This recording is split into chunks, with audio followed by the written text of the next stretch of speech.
Afoyorini amiro joli kaneno yup milokange moji nyikanki Wan Luo television. Ento kongo chaki neno wiye madiro kit menino duju ania Sunday Akumu.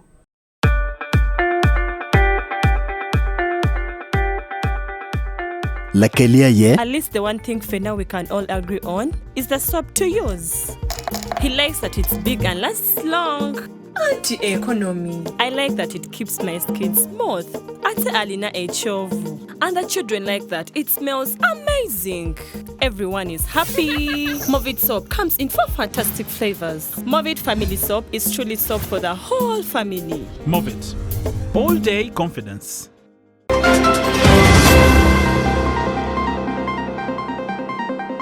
Amolata district dwao chen lim chilling million mia chel gabungweni mwagali makarni. Umeon giti kwere memiyo jami mekir pi porobolufu. Tiene no atamito. Este proceso mere bora.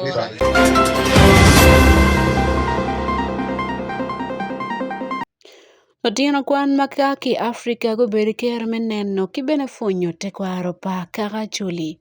The idea is to promote intra-African trade, and the idea is to market Africa.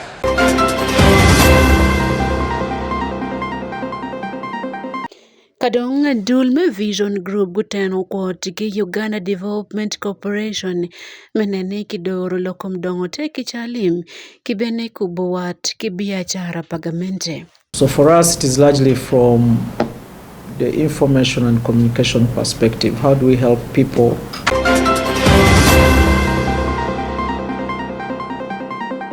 Amore dore itin chario nilde pirario medemia boro mwaka alibre piru ngwen anoyo ania Sunday Akumu kombetika neno yupilo kange mochin Wan Luo television. District Mamolata dwaro chenli moduk chilling million mia chelgia bungwen omion giti kwerme kon lufu meberki yo makiro pi poro ki dwaro chen teki chalim pagamente meloboman piene begiti kwere mwakalim alibre piru wa deka libario piru wangwen kao mea Molata district manna Paul Samuel Mbiwa owane molufu mapod po berkerme ngolima metewek gin ben ko berkerme ngoliman onoki beru kibiekli me chilling million mia ngwen imwakalimo kar kamalufu noye limo kimeriko magamente miyuni wegengu ila kipi porma bikona matek lokom dongo fu kindan magatir dero yup ma kibod gamente melobo Uganda.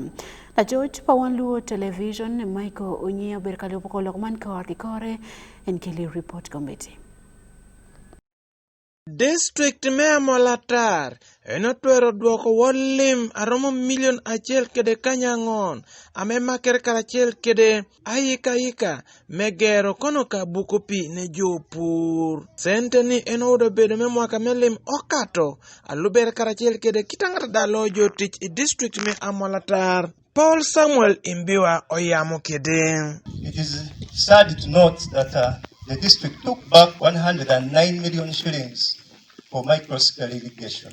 These are monies that would support still farmers do irrigation. Of course, not as groups, but those farmers that are kind of able to pay the co-funding. Because out of the cost of this micro-scale irrigation, government is contributing 75%. Then the farmers will contribute 25%. That is an equivalent of 1 million shillings per farmer willing to have it installed in their place.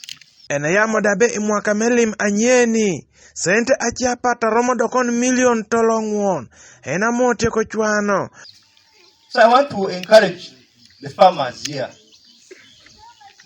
We again have monies for this year. Even this 109 we have written back to government to send it back. And even this year, the IPF is 400 million. We want to request farmers manage the cost of this co-funding of $1 million shillings to register with the Department of Production.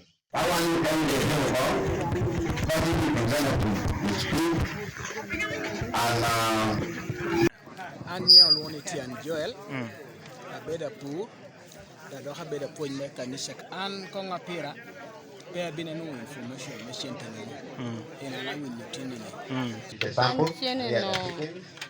No atamito. Este proceso mere bora bora. Otio mito chiene moro doki. Gen me o chino dog. To pero kani si jo kan no peti ken ni chine dia dog to fu. Kan no ngechero to po halong. Kum jo. Mi jo dit pero ken nge eta man nge chao ken po ro mo jo kan. En mi o chine no o dog. Ka do ngechero mo jo. O bino tikere yo ba no nyutio. Gina me tia mete. Kakare kita me jeta mete kele. Tamadu tieni. Wano puma molata. Miro moktam wa metike. Kita de wano ngeo kere tichere ni. Tiene no wando miro ya malo metike. Ngata obedo production officer me district me Amolatar Francis Ojok eno mi oda kop mere. An tie chako da program mamolo ni water for production. Iyo kene I water for production tie bukupi kel pashu. Dondo mpiti en kopo. Omi government o chaka program alo micro small scale irrigation.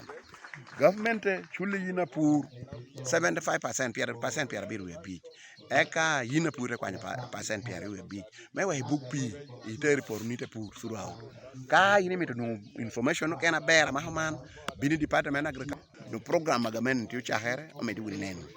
Michael Onyinge Pi Wan Luo TV Amolatar district.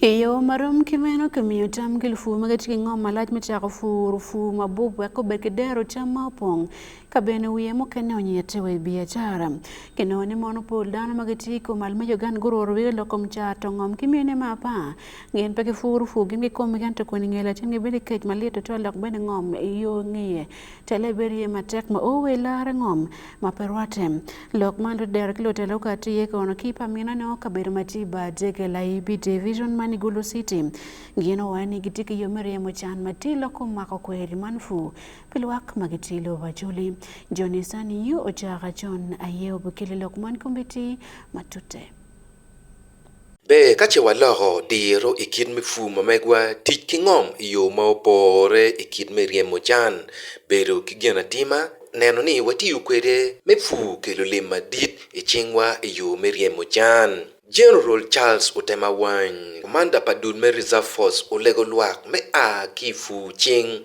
tia dok ni umiero luak guti kichende me PDM me iluker me fu wek gubet kiker me riemo chan kon bene ni umiero bene gujol yu pagamente mabino ite dero me konyo luak kero vurunte ki ngom agen ni chen enu ni ulogo dok lok me kodi ki lok me wile en mo enu ki lok me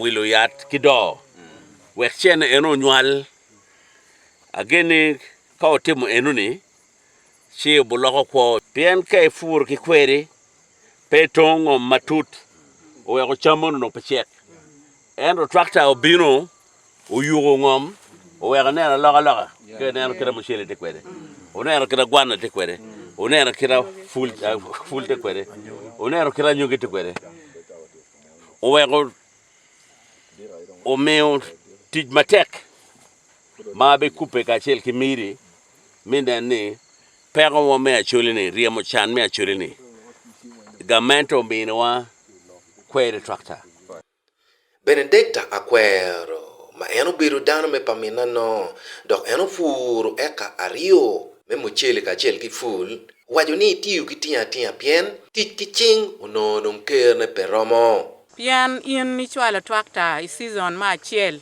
chada wa yele wa furu kare por en eka sario chuna tiki gweni marama pa cha wilo kare kuri mchele chi wa choyo kare kare ma charo chi focha ma diet dog bori pian gin metimo okwanyo an ki vu ila malo gonya pian ka in fu ki ching po na twero do kiri wuno nen an ni eneni no pa bi twero chi wa yebu chunywa manen ngome la diet titimone wek wana ile malo Patrick Okelo la chere la kanchi la me angwen piluak me pamina no igamente me ba dege la ibi division Gulu City wajo ni lok me fu owero kech pere ya dole dok ni fu chika joko lok me lara ngom yada yingeyo porga pe kitiu kere lara beru tiye endo porga kitiu kere lara me achil doko pin ene karma la dit general katiki yop mi fur poro la cho char kero dago ne pin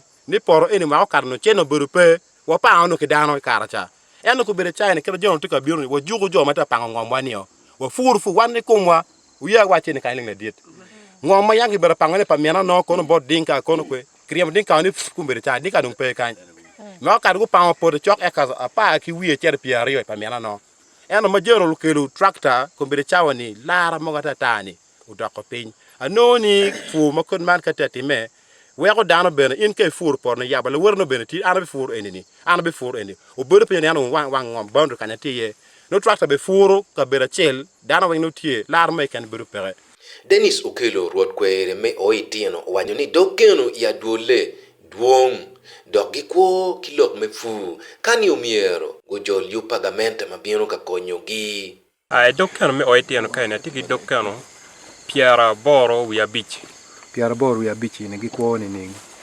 Kano piara boro we a beach ni kwo gi polka giti dependence fu ma gi kwo mere e di mermeti mermi por eni ki sanfiu mago giti melu tich mago mano pagamenta mana we do encouraging them me jolo program matika bino magi kelo so anero bene malupe ki kitano wana nywaga kwedge giti ka jolo jamme wen mabere da ma gimoy ken matika bino malupe ki program pagamete down the kwed mabere da Beatrice aye la dero ilok me fu o legolo fu me loko tamgi itich ki dero manyen wek mo goba onen ifugi ilok me riemo jan nitia loko kwa palufu yene ngio fu de bioma bello ena ye mindset change ma umi lufu wenyo lare wek wanong output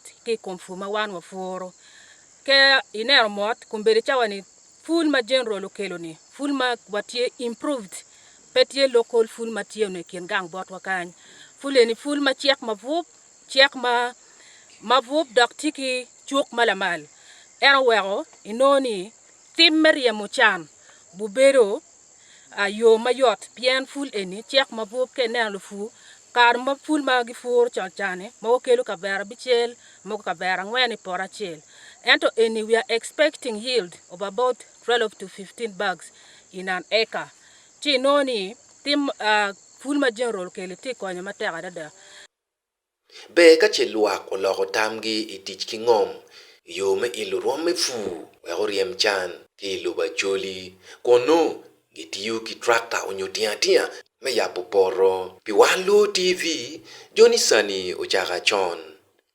igulu Lopiem mapama gikiyub makiloni mona African Monologue Challenge Season 2 gulle mole bachul maneno kono kite kwar moti kweri kido ngej madoi kom te kwar man iweko bedie ke ngej mapol bulu man go akone yub makiloni mona African Monologue Challenge madul makiyubo ayober MK casting makilobo Ghana bulu magi wakilo betelo Zambia Ghana man Zimbabwe Malawi South Africa Kenya Ivory Coast kido mokenne mapol makuben kalimo lo bachuli meni te kwar palo man ko mak video ma bonyor te kwar ma pong dakitike de mamonya palwak magiti ya jolim la jot mamewa man Jackson kitaro birte yukman en kele lok ma birdoge kom gok dong bene fonyo dano ikom te kwaro pa joli Nana Duomo Doyen Benjamin ma ake lobo Ghana ma tiekin jo ma yobo pieman oterni gikar gi piemi metero jemi ma bejo Matie ilobo Africa, Kimero Care Mecharwell. And the idea is to tell our own stories. The idea is to promote intra-African trade, and the idea is to market Africa. We cannot do intra-African trade if we don't know about ourselves. We can't trade among ourselves if we don't trust each other. And we can't trust each other if we don't know what exists among us. That is the reason why, as we are in Uganda, these 10 people representing their countries are ambassadors of their countries, but ambassadors of Uganda. They are here to learn more about Uganda, go back and share what they have learned to their communities, to their countries. eno mere ni gi kati ki yupi inge neno ni dul ma poko ngej iwi lobo tika karri ki jey marajo ke ken ikom lobo Afrika machalo lweny kech ikien mukene kun Afrika tie ki jey ma becho. The idea of the Africa Monologue Challenge, Your Majesty, came up some 3 years ago when, as young content developers and Pan-Africans, we realized that the stories about Africa are usually based on negative stereotypes. Africa has a lot of positives, but usually in Western media, all you see are the negatives. All you see are the negatives of our culture, the negatives of our living, and everything about Africa is famine, war, hunger, poverty, and what have you. But we have beautiful things happening in Africa. We have beautiful cultures, but no one is talking about them. That is the reason why we decided to champion the cause of storytelling of Africa, to come up with young people who will be the ambassadors of the image of Africa that we want to project to the world. And that was the birth of the Africa Monologue Challenge. Jang Afayu Gen Jang Maaki Lobo Cameroon Uwayoni Kaka Chuli Pebo ki Karagi ni chake ki rok miel ki kirjolo ki dano kubede. We all came from the same place. We just had to migrate at some point in time. That's why wherever we go, we have these similarities in our physique, in our looks, in our dressing, and I'm really happy. I really feel at home. Ruot David Onena Chana Mea Rio Matila Wiruri Mea Choli Uwayoni Acholi Ubedo Karama Muol Luaro Gimaro Dano Ento Luen Padui LRA ye Obalote Kwarogi. Acholi is a unique tribe in that we have all these chiefdoms around. The people of this region were all living in internal displacement camps, and we lived there for 20 years. So that has put us back from the rest of the country. Yes, the your generation, are a generation which is a bit lost. Otherwise, we are very hard-working people, bright people. We are the group of Luos. En Olego Bulu metit ki kargi mabe. At this moment in time, I think the world over the power is in your hands. And please use it carefully and use it for the benefit of us all. And please, even if you have these powers, don't forget that there is a place that you came from. Don't forget that there are people who brought you up. And don't forget that there is a system that looks after you.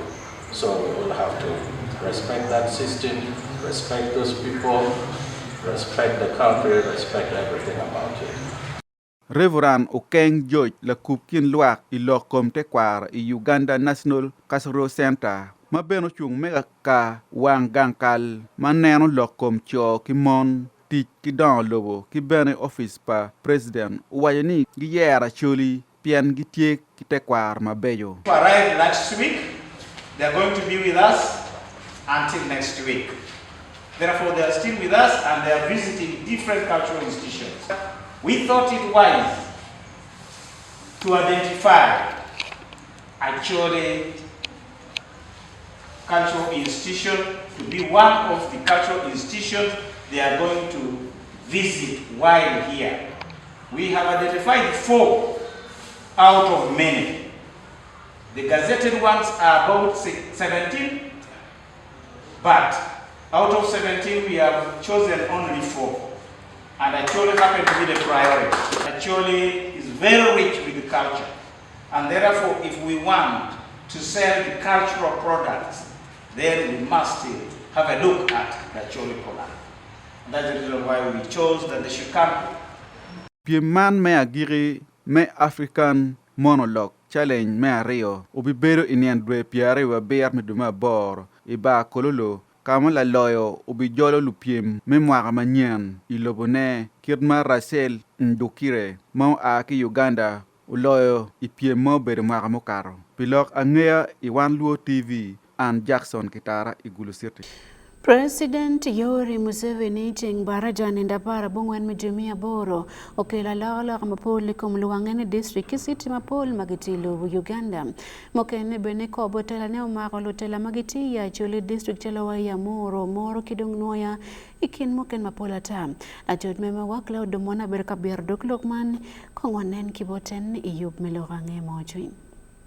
President Museveni icheng baraja otima loka ikum RDCs ki RCCs ilobo Uganda loka man en wajini tie malupe ki dok tich mere. Igulu City loka timme ikum Jane Frances Amongi Okili maki kwanyo en kakitero en wa Moroto District. RCC manyen makikelo Igulu City mileyo dok tich pokili ena ye kluonyeni Honoria Ambrose Amuru District, Stephen Odong Ladek, Kikwanyo N, Kakitero N, Waikabong. Kikabong, Kikwanyo Waka, Omongi, Abdul George, Enaye Kitero, Amuru District. Osborne Geoffrey Ocheng, Maobedo RDC, Melamo District, Kikobo N, Mebedo RDC, Me Nuoya District. K Nuoya District, Kikwanyo Waka Christopher Mara, Kakitero N, Wa Otoke District. James Navinson Kidega,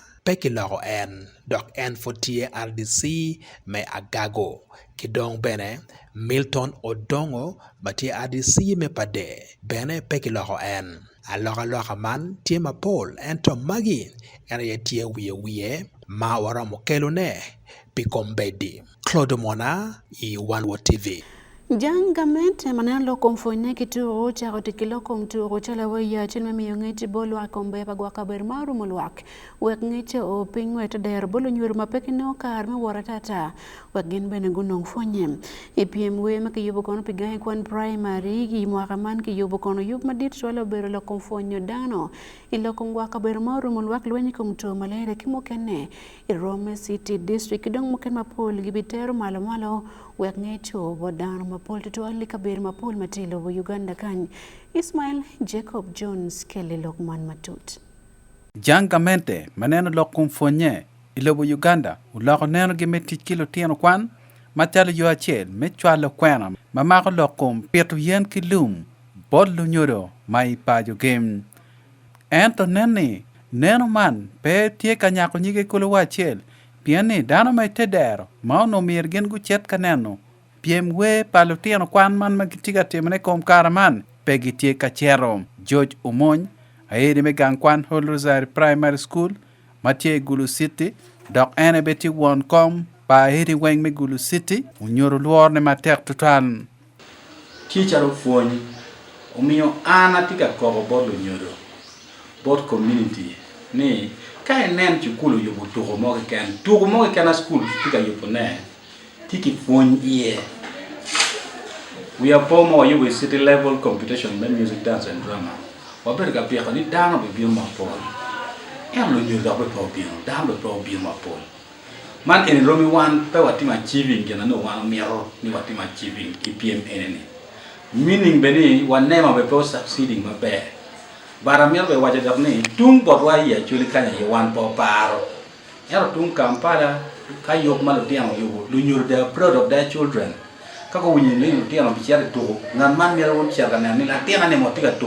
bi to ne ento moñ bene tiki gan matek tutwanne du tiano mo kene gibi chwado ngej man bot lu nyoro gi pajom wan sapor do tek piane ko bediu machala association met Gulu City one supporting the way mu cherke go man ko bedi ma wallo ni bene furu atika struggling to wa ngeu kon go bichiaro kon to go bichiaro pian one to team sario ka piem ket boom regional level i kom team sario ni Gulu primary and yo water bien gen ke pagaya primary and region men nanga region woni ki woni nanga region and region ene bitero teams are beach get back on the wa wati atango chingo bod community ni lo tiam wa eni dong mago loini pe waro tero kien kira dira mo to waro cha ko neno ne ni wa chwal gi moy ya dira mano ro supporting lo tiamo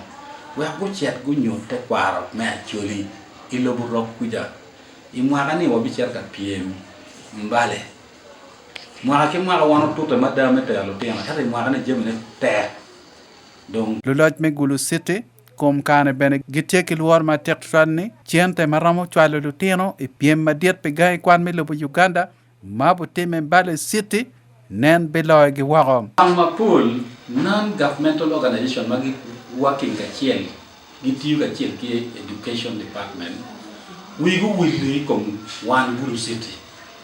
Ingiu title mo ni city ni downtown men lindong kio ramo wen ka mo ke andak be pero mo pe anno ki tama NGOs mi agupani kita gi supporting school movement district gian be gupani lo tia on my city giti the needy children even more than lo tia mati district uno coordinate both NGOs ni please support all don't have the location this is not within our work area this is, I think NGOs should begin to plan to support even the school within Gulu City.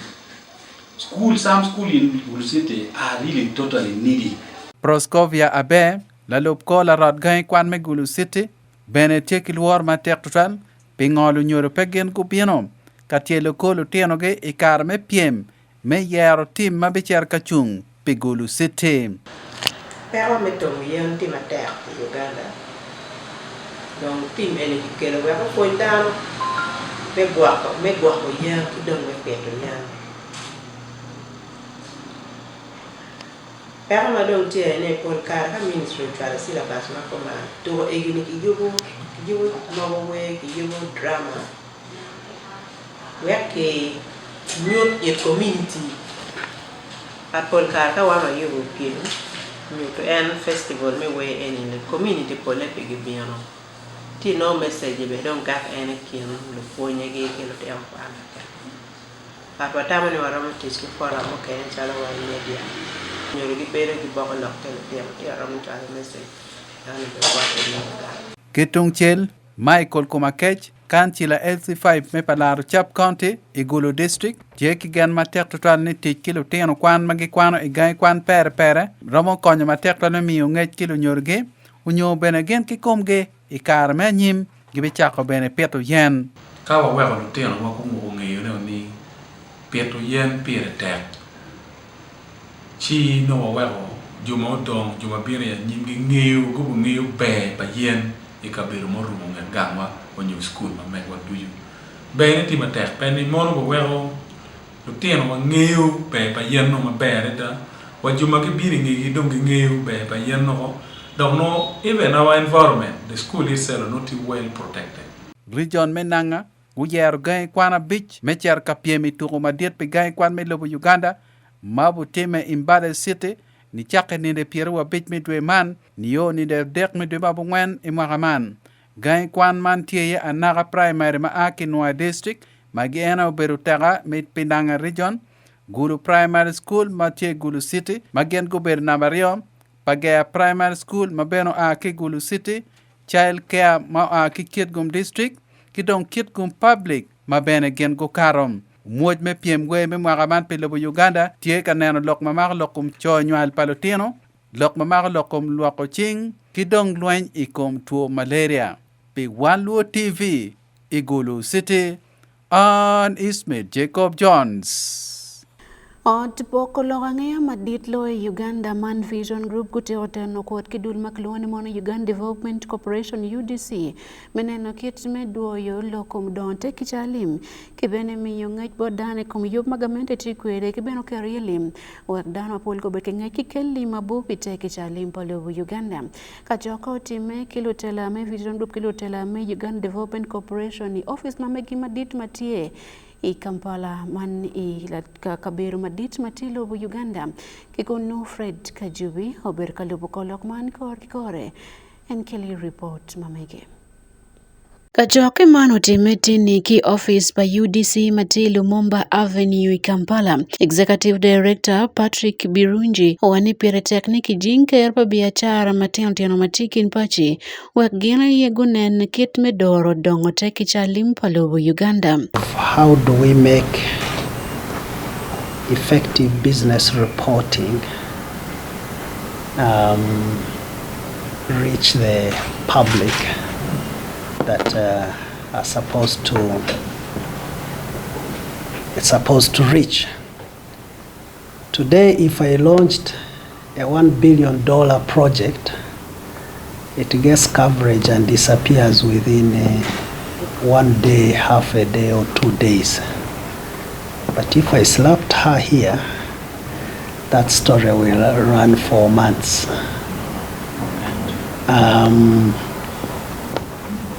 My question is, how do we begin to inculcate the culture of reading about business and business development and business activities in this country as a way of guiding the young people to do more of these businesses, and also to guide ourselves to do more. Some of us are retiring. We need new business executives, we need new business leaders, but we also go and do business. So how do we keep communicating this to the public has always been one of my key interest area. Ano ane mon machalo wa UDC kititeno ko lima magamento kari kampani ya pao ya boro magitika miyo tikibene kelo limi teki cha limpa lobo man. Medical vitals, we do gloves, surgical gloves. So some of these came in because of COVID, and we are looking at PPEs and so on. So that's how we found ourselves in gloves manufacturing, and we are doing many other assessments which are not here.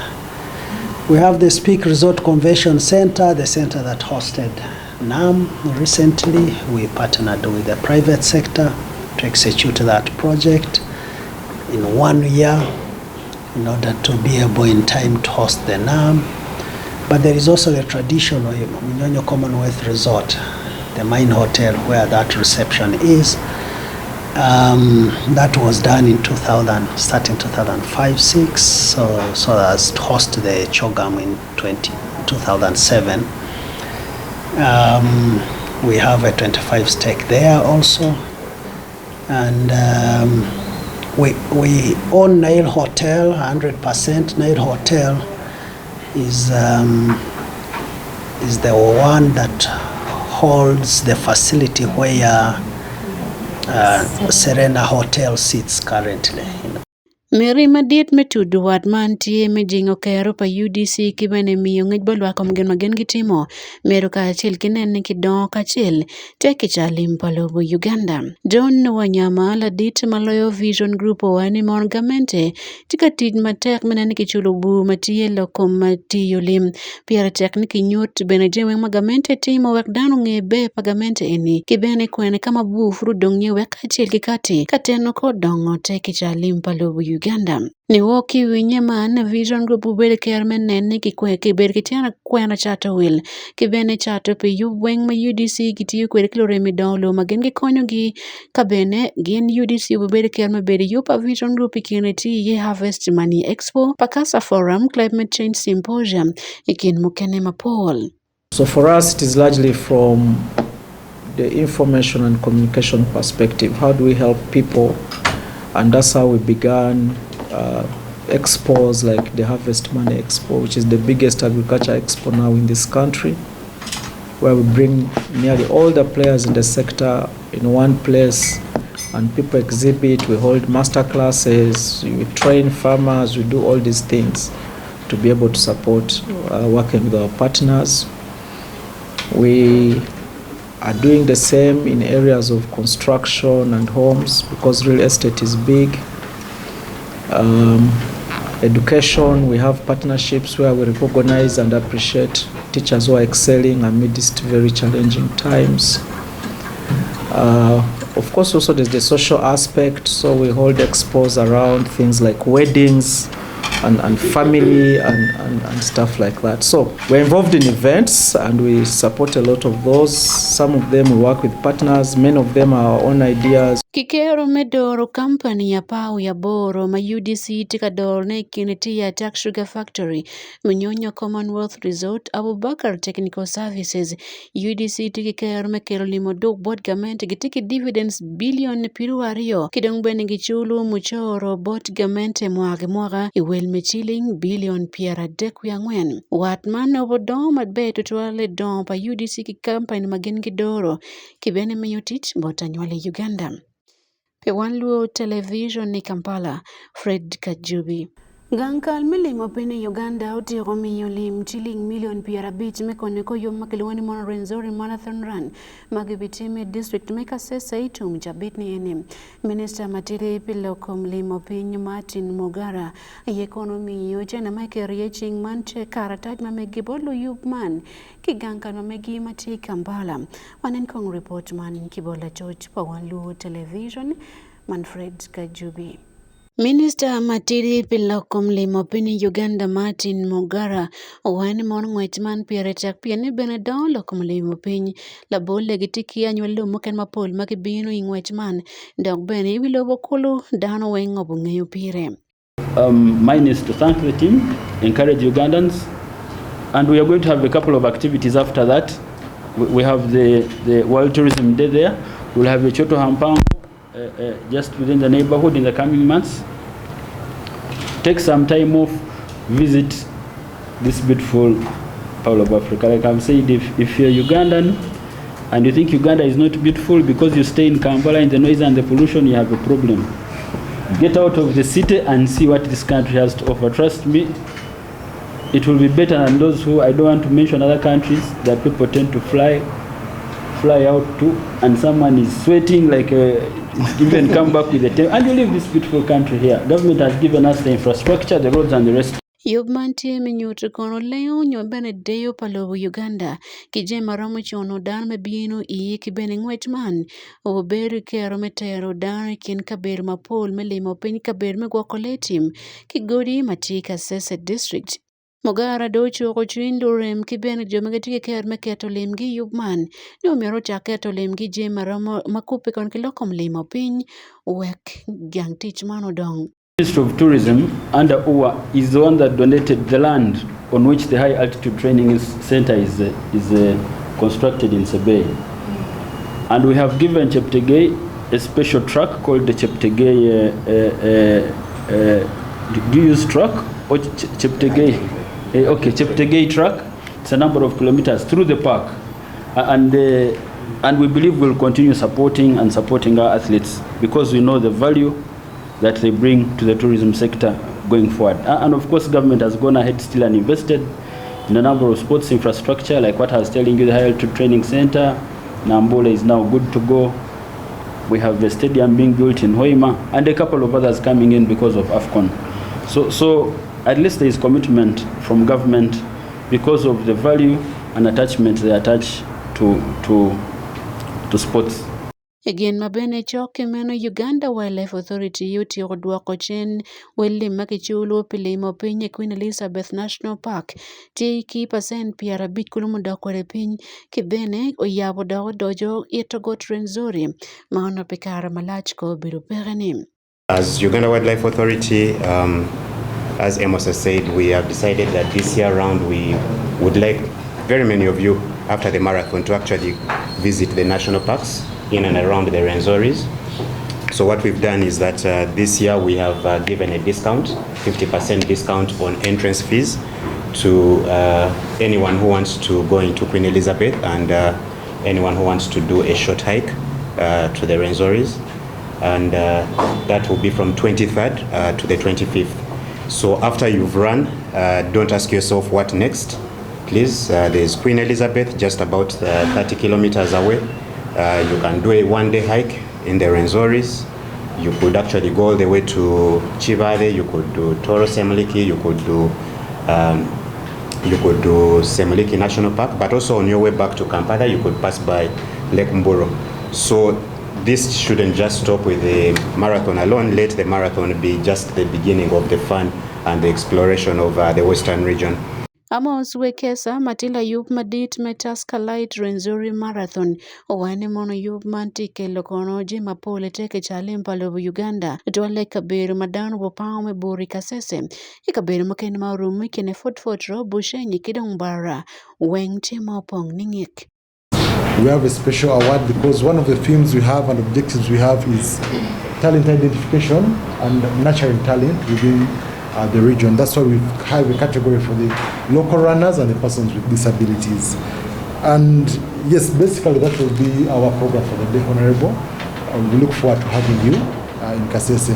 Our team is already on ground ensuring that all technical aspects relating to the marathon are well catered for and well taken care of. Wechman kiro dan mapol makaro gin lobe piera det makibini yupman dok dong dan mapol alip kalip gumoko berutiegi ingwech Metascalite Renzori Marathon memwagani eni. Pe Wan Luo Television Fred Kajubi.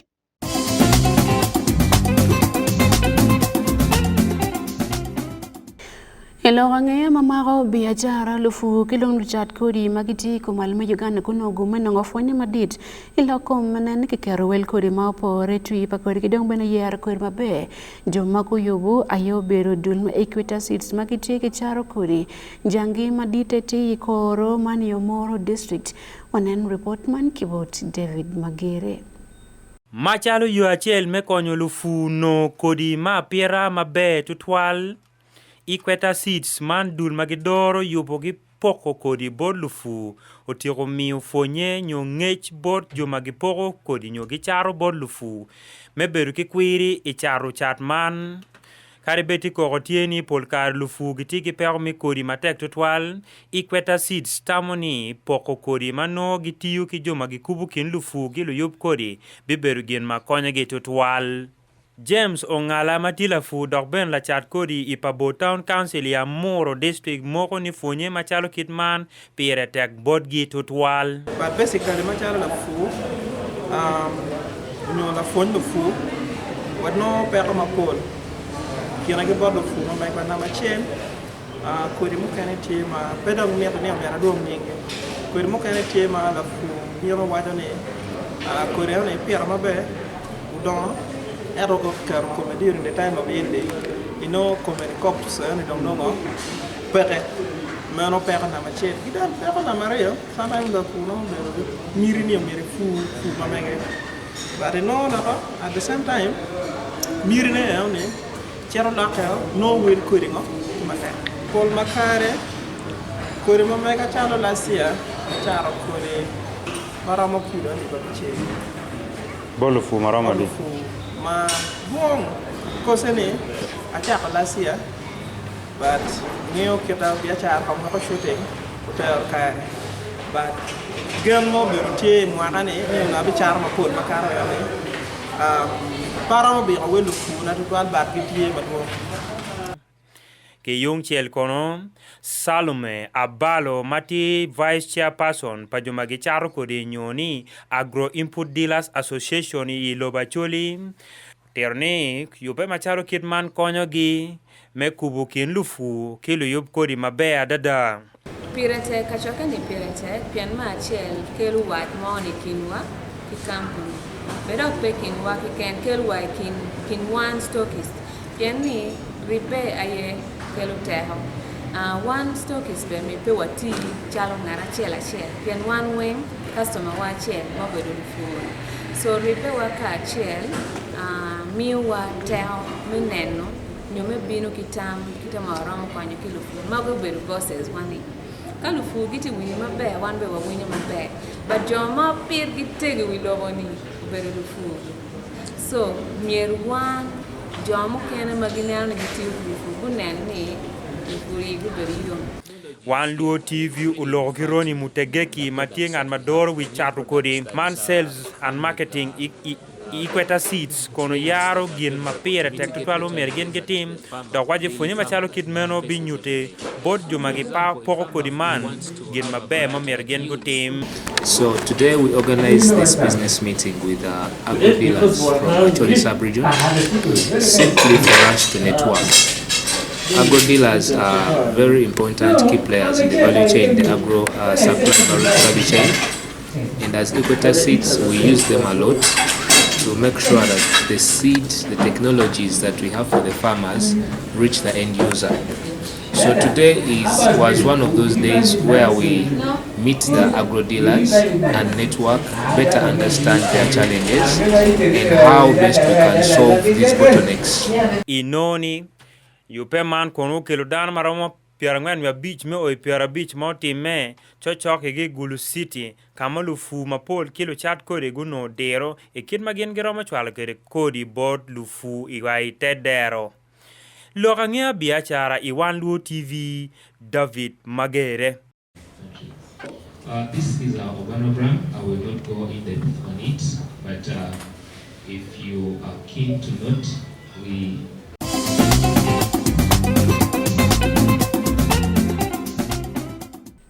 Fortunately, both David Magere pi report man klocho duma ber ko dwatini yup melo range mo chunyanya Sunday Akumu metekene no o ya giki pi yup man inino matin afoyo neno Wan Luo television.